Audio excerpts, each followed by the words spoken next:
Hey guys, welcome back to another week with Mia and Lea from Mac Outdoors Podcast. This week we'll be talking about the Mylar challenge and some awesome fun trick shots with a shotgun. Stay tuned. Hey, this is Lloyd Bailey, the Armed Lutheran, host of the Armed Lutheran Radio Podcast, reminding you that the podcast you're listening to is a proud member of the Self-Defense Radio Network. Check out all the great content at selfdefenseradio.net.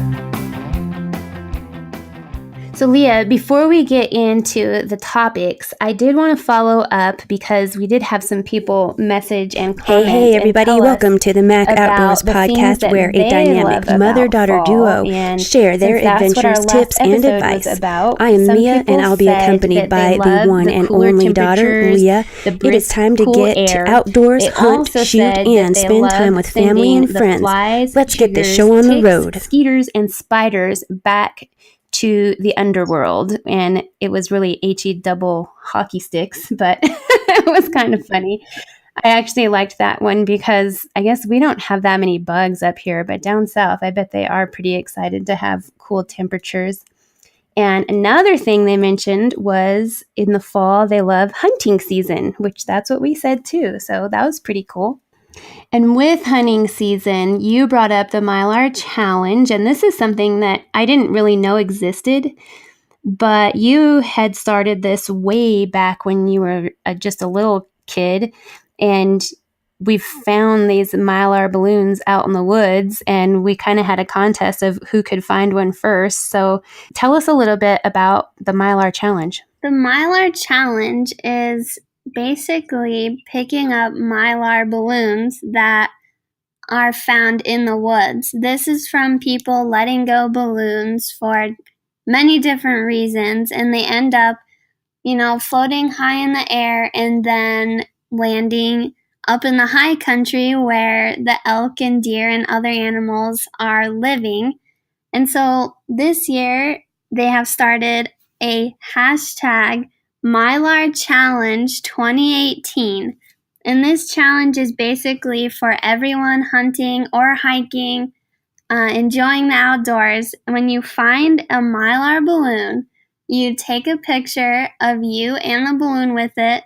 You hashtag Mylar Challenge 2018, and you'll get to see how many of these balloons people all over the place find them.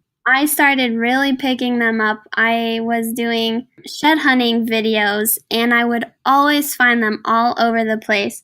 And as one person says, they make the landscape look like a sparkling turd. So I don't think that is a good thing. So pick up those balloons and use the hashtag and let us see the crazy balloons you find in the high country.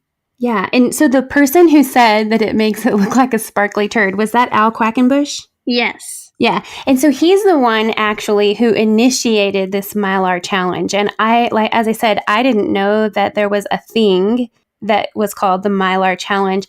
I had just seen that he shared one a while back, and I was like, oh wow, Lea and I have shared those for years. And what I learned was, I was like, oh, I should tag my friend Al in there. He's also a writer, and he's in the media too. So I was like, oh, I should tag him in there because he hates Mylar balloons just as much as we do. And he messaged me, and he was like, you're the only one who shared the hashtag this month, so you win. And what happens is when you share the hashtag Mylar challenge, he picks one winner every month, and he sends them a prize. So while you're out and about and you're finding these terrible things out in the woods, this litter, you can do that hashtag, and you can also be entered to win a prize. So keep that in mind while you're out there cleaning up the outdoors, because I think that's just even more incentive to get out there and explore and clean things up. Yes, and of course, along with these balloons, I have seen a lot of, when you're hiking on trails, I see a lot of granola bar wrappers and water bottles that other hikers probably just carried with them and didn't want to put in their bag for some reason. Not really sure why they would leave them there if they packed them in. But it's always good. Whatever you pack in, you pack it out. And of course, I know I end up packing out a lot more than I packed in. even if it wasn't from a successful hunt or foraging for berries or whatnot. It's always good to pick up, even if it wasn't from you. That's right. And that's a great thing. And I think some people just flat out don't care. And then I think other people, they don't pay attention and they stick the wrapper in their pocket and it works their way out. So really, when you're out in the woods and you're having a snack, make sure you secure your trash before you start hiking again. And really, I think that goes for the balloons. Like, I cannot believe how many we find out in the woods, because we know what happens if they are let go. And there are ways to secure these to, if it's your child. I mean, some people let them go for memory and stuff like that. It's really cool to watch the balloon float away. And of course, it goes out of your sight, but it actually, gravity brings it back somewhere. But you can tie those balloons to a kid's belt loop, to their button. You can do things so that you're not losing this trash into the never space where someone else finds it. I always wonder what the elk think, or the deer, when they see these things floating down into the woods. It's really odd to me. And here's a funny thing. I shared on my social media that one where I tagged Al in the contest. And that was a week ago when I was out elk hunting. And then the next time we were out elk hunting, we're hiking up the trail that we had been down earlier in the day, and we're hiking up, and there is a Mylar balloon floating in the middle of the trail. And honestly, it wasn't 300 yards from where I had found that other balloon. The other balloon was not on the trail. But it just is crazy to see these things out there in where you think nobody's ever been, and there's a balloon. It is crazy the places they end up, in the deep, dark timber or on a trail. I couldn't imagine those elk with their curious looks. I'm sure there's plenty of trail cam pictures of elk with balloons on their antlers. I bet there are. I wonder if anyone could tag us in some of those. That would be a good Mylar challenge tag, wouldn't it? It would. I mean, I guess that's funny, but not funny. So here's another thing. I don't know if I told you. While we were hiking, and this was out in the beetle kill, knockdown, like 20-degree hill, super duper steep, where you know that nobody was hiking through there, but we're hunting away and going to elk that are bugling. And I look down, and guess what was at my feet? I will let you have only one guess, because you're never going to guess what it was. Oh gosh, I don't know. I would say some sort of candy wrapper. Nope.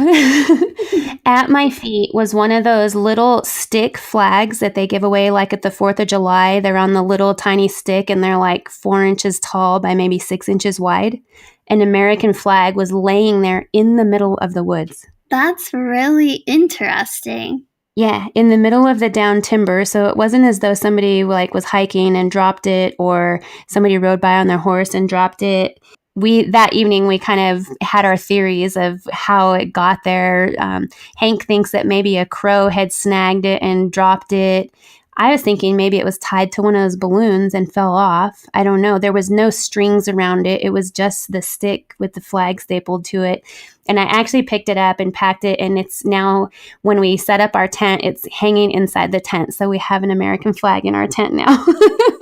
That is crazy. I don't know how that would happen. Yeah, I have no idea. So I would love to hear theories on how that thing got there too. So you guys, let us know, message us or comment on our podcast and tell us how you think these things get in the woods besides the Mylar balloons. I mean, we obviously know they fly up. Once their helium is gone, they have to go down somewhere. I actually had somebody comment on the picture that I shared, and they said that they actually found a helium balloon that had a message in it one time. And I think that may be how people got started letting balloons go. But really, honestly, it's littering, and it's really terrible. It's something people shouldn't do. I've never even looked inside one to see if there was a note in there. I just pick them up and pack them out. I would definitely be interested to see some of the notes that are in there. Yeah. I think it probably would be cool to see the notes. I guess it'd be kind of like the time capsules that you guys have done and stuff like that. But as I said, I'm just never excited or impressed enough to even check them when I find them. This summer, whether you're at the range or in the field, WSI Sports' Hypertech bamboo tanks, tees, and leggings will have you covered. Visit WSISports.com and use Leah's affiliate code LLCO10 for 10% off your purchase. All products are proudly made in the USA. WSI is bringing back pride in American-made clothing. Again, that code is LLCO10 for 10% off your order at WSISports.com. So, speaking of cleaning up, I go with one of my friends. We try to go once a week just to go out, have some fun, and shoot because the range is not open all the time. They have certain days, and they don't have a place where you can do kind of your own little fun games. It's just a trap and skeet. So when we feel like playing some of the shooting games like Annie Oakley, which I shared in a previous episode, we go out to some Forest Service property that we found last year, and we go shoot. And after we shoot, we always clean up. We bring a trash bag every now and then when we remember, and pick up trash that is at this spot because a lot of people camp there and I'm sure have parties and bonfires. There's so much trash we can't even keep up with remotely picking up everything, but we're using it, having fun, and we don't want it to be taken away or anything. So we try to take good care of it for our sake. At least we know we're helping out in a little way. With our shooting, last week, we didn't play Annie Oakley as much. We just kind of shot around. And of course, with the internet, we get to see some super fun trick shots. And so we attempted a new trick shot. If you follow me on social media, you've seen that I've done a couple before, but we tried a new one. Two that I've already tried once and have had success with is hand throwing one clay and shooting it. That was super fun and not as challenging as I thought it was going to be. It's one of those where you can't get in your head about it. You just kind of have to throw it up there and shoot. The second one, that was a lot more challenging, and definitely I would recommend not trying right away until you're pretty good shot and confident, is throwing two clays, hand throwing them, and shooting them. That one takes a lot of skill for throwing. That one's a lot of fun. I shared a video recently of doing both of those, if you have seen my social media. And the last one we tried that we just found on the internet before we went was using the hand thrower that they sell at Cabela's or wherever, the little red hand thrower. Put your clay in there and you hold your shotgun, throw the clay, and then put your gun up and shoot the bird that you just threw.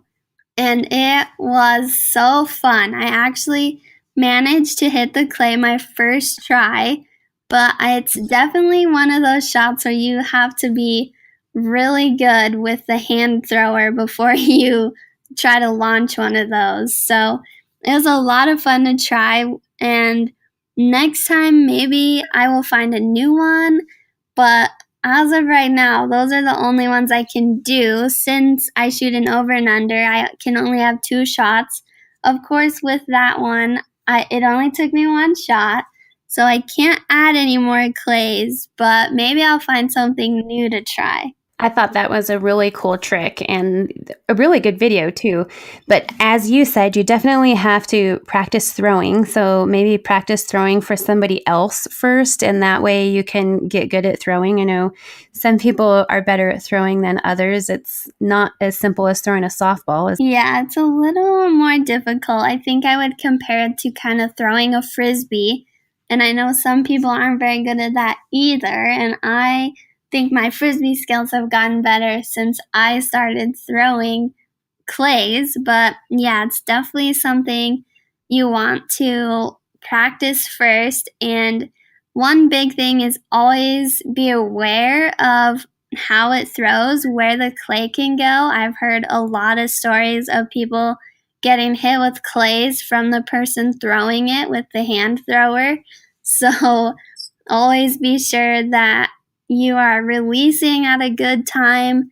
Maybe try with people standing behind you in case you do that. You don't want to hit anyone and have any injuries.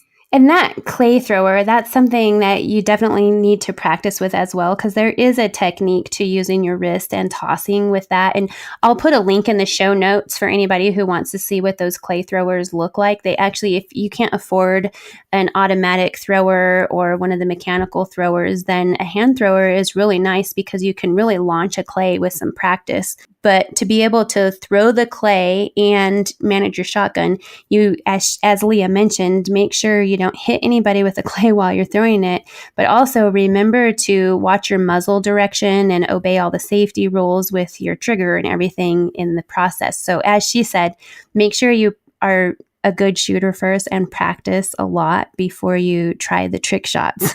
Yes, it is definitely sometimes challenging if you get a little excited. You just want to shoot super fast, but you always have to remember that they're not going that fast because there's not a lot of power behind them.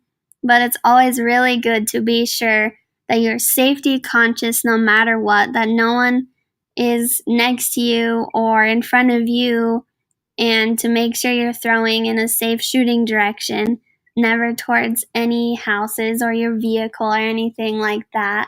So that's always really important to remember, is it's always safety first and then fun. Exactly. You're so smart.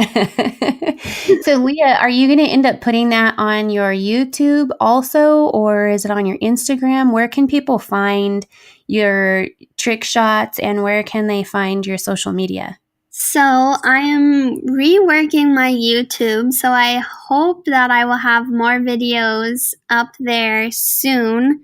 I have kind of slacked on videoing lately, but you can see all of my shooting and all the other fun adventures I'll be embarking on my Instagram. Is the best place to see.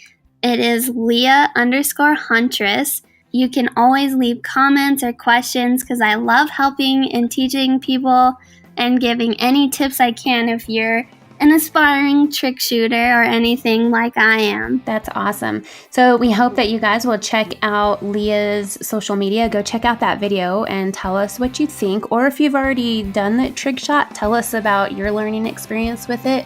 We'd like to hear about that. You can message us on our social media, as Lea mentioned, and just tell us all about it. Yes, and of course I love learning new things, so if there is a trick you've attempted or seen attempted that can be done with a over-under shotgun with just 2 shells, let me know. Send me a video, anything like that. I'd love to see it, and I would love to share my trials with you for a new trick shot. So go comment and like and let me know any new things. Sounds good, guys. We hope to talk to you next week. Don't forget to subscribe before you go. And if you haven't already, give us a rating on iTunes or wherever you're listening. We sure appreciate that. Have a great one.